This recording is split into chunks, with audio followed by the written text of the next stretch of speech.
আয়ারল্যান্ডের বিপক্ষে টি-20 সিরিজ শেষ হওয়ার পরপরই বিশ্বকাপের দলটা বোধহয় নিশ্চিত হয়ে গেল। কেন আমি কথাটা বলছি সেটা আলোচনাটা শুনলে আপনি বুঝবেন। পার্টিকুলারলি চারজন ক্রিকেটারের নাম আমি বলি: মাইদুল ইসলাম অঙ্কন, শামীম পাটোয়ারি, জাকির আলী অনিক, নুরুল হাসান সোহান।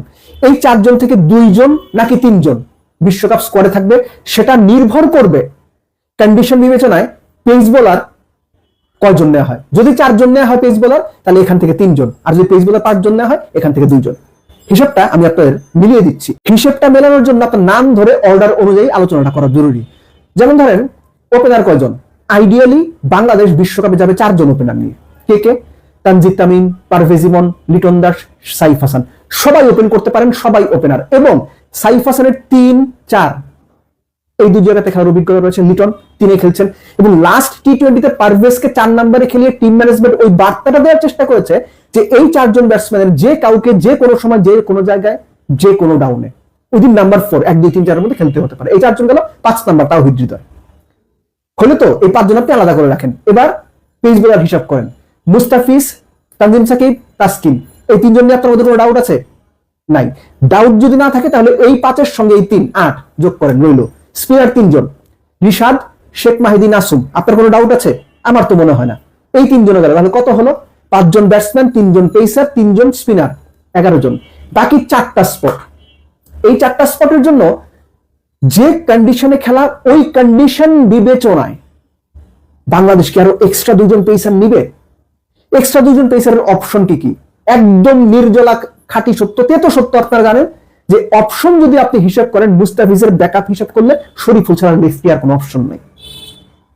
সো 4 জনের একজন যদি শরীফুল হয়, আরেকজনকে আপনি পেস বোলিং অলরাউন্ডার যদি হিসাব করেন, এই সিরিজে যেভাবে সাইফুদ্দিনকে বিভিন্ন রোলে ব্যবহার করা হলো, আমার মনে হয় সাইফুদ্দিনের একটা সম্ভাবনা আছে যদি কিনা 5 জন পেস বোলার হয়।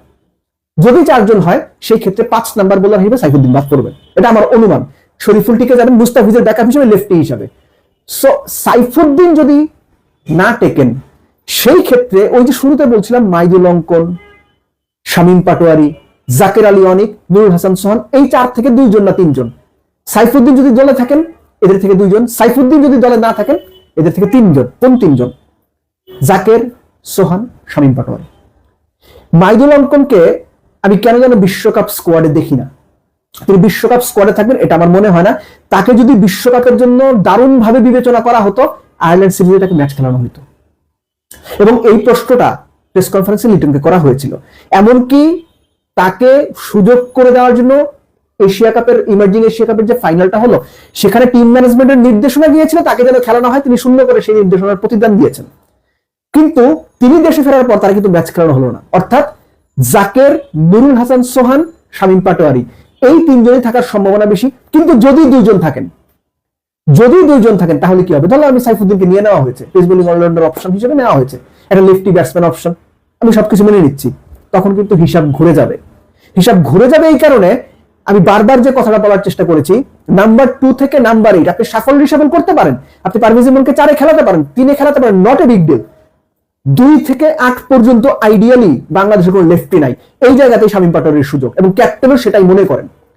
সো সাইফুদ্দিন যদি ইনক্লুড হয়ে যায় তাহলে 4 জনের থেকে যে 2 জন থাকবে, 2 জনের 1 জন হতে পারেন শামীম পাটোয়ারি, তার অফ স্পিন অপশনের কারণে, তার দুর্দান্ত ফিল্ডিং স্কিলের কারণে এবং ব্যাটসম্যান হিসেবে লেফটি হওয়ার কারণে। আর এর আগে তার যে ব্যাট প্যাচটা যাচ্ছে, খারাপ সময়টা যাচ্ছে, জাকের থেকে খারাপ সময় তিনি কাটাচ্ছেন না।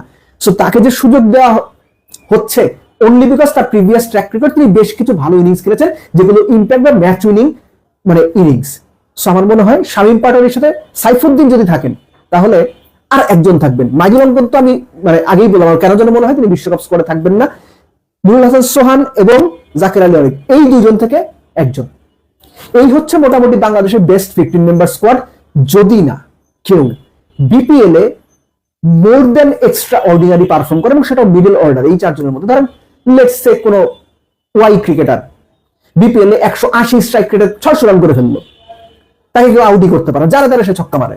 কিংবা ধরেন যে কোনো পার্টিকুলার ক্রিকেটার 6 বা 7 নম্বরে, ধরলাম সে লেফটি, একটা কথার কথা, তার নাম এই ক্রিকেটার ধরেন বিপিএল এ 190 স্ট্রাইক রেটে সে 450 রান করে ফেললো, প্রত্যেক 4টা-5টা ম্যাচ উইনিং খেললো।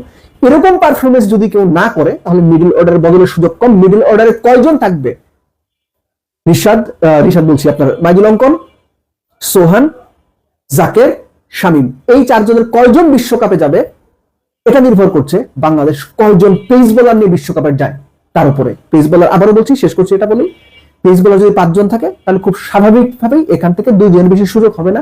পেস বোলার যদি 4 জন থাকে, এই 4 জন থেকে 3 জন। So let's see. অনেক আগেই বিশ্বকাপের কথাটা বলে রাখলাম, কেননা লিটনের প্রেস কনফারেন্স শুনে আমার মনে হয়েছে তিনি মোটামুটি তার দল গুছিয়ে ফেলেছেন। এখন শেষ মুহূর্তে যদি গাজী আশরাফ লিপোর সঙ্গে তার টোকাটুকি না লাগে, তাহলে মোটামুটি এরকম একটা দলই বাংলাদেশ বিশ্বকাপে নিয়ে যাবে, এটা মোটামুটি আপনি নিশ্চিত থাকতে পারেন।